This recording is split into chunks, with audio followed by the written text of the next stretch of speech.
અરે ઓછું નાક પણ અસલી નાક. MDH કાશ્મીરી લાલ મરચાની પાવડર. MDH. સુરતના રોડ ધોવાણના TV9 અહેવાલ બાદ તંત્ર હવે એક્શનમાં દેખાઈ રહ્યું છે. વરસાદ બાદ રસ્તા ધોવાણ થયાનો TV9 અહેવાલ પ્રસારિત કર્યો હતો. મેયરની અધ્યક્ષતામાં પાલિકા અને મેટ્રોના અધિકારીઓ સાથે બેઠક થઈ. રોડ પરના ખાડાઓ તથા ડ્રેનેજની કામગીરી માટે 3 થી 4 દિવસનું અલ્ટિમેટમ આપવામાં આવ્યું છે. ખાડા તથા ડ્રેનેજની કામગીરી પૂર્ણ કરવા મેયરની સૂચના છે. રોડ પર ટ્રાફિક ના થાય તેની રીતે રિપેરિંગ કરવા માટે પણ સૂચના આપવામાં આવી. બેઠકમાં પાલિકા commissioner, deputy mayor, standing chairman સહિતના લોકો હાજર રહ્યા. દર 15 દિવસે રિવ્યુ મીટિંગ કરી રિપોર્ટ પણ માંગવામાં આવશે.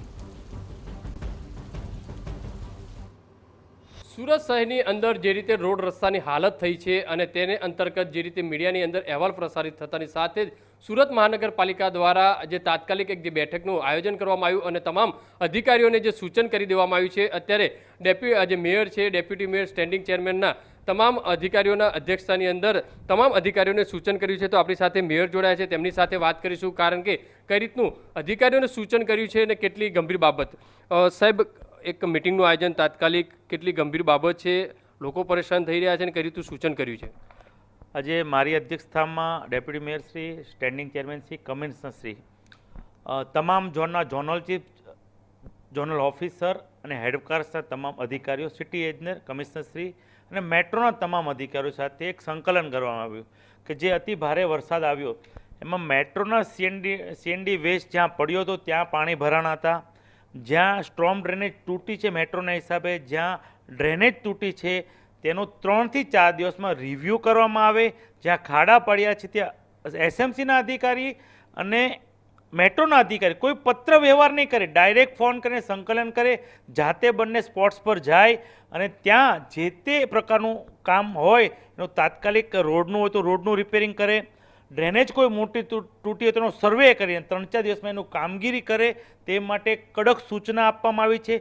અને ટ્રાફિકને પણ અવરોધ નહીં થાય તે રીતે રોડનું રિપેરિંગનું કામ થાય તેવી પણ સૂચના આપી છે. સર, કામ નહીં થાય તો કઈ રીતે? કામ નહીં થાય તો તેની પર કડકમાં કડક પગલાં લેવા પણ આજે નિર્ણય કરી દીધો છે. જે રીતે જોઈ શકાય છે કે મેયરની અધ્યક્ષતામાં જે રીતે સુરતમાં municipal commissioner, standing chairman, deputy mayor સહિત અને જે મેટ્રોના અધિકારીઓ છે તેમને સાથે રાખી અને 3 થી 4 દિવસનું અલ્ટિમેટમ આપી દેવામાં આવ્યું છે.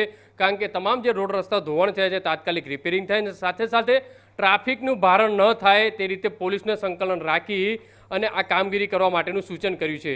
ત્યારે જોવાનું કે આવનારા સમયની અંદર હવે સુરત મહાનગરપાલિકાના જે અધિકારીઓ છે તે રોડ ઉપર કઈ રીતની કામગીરી કરશે.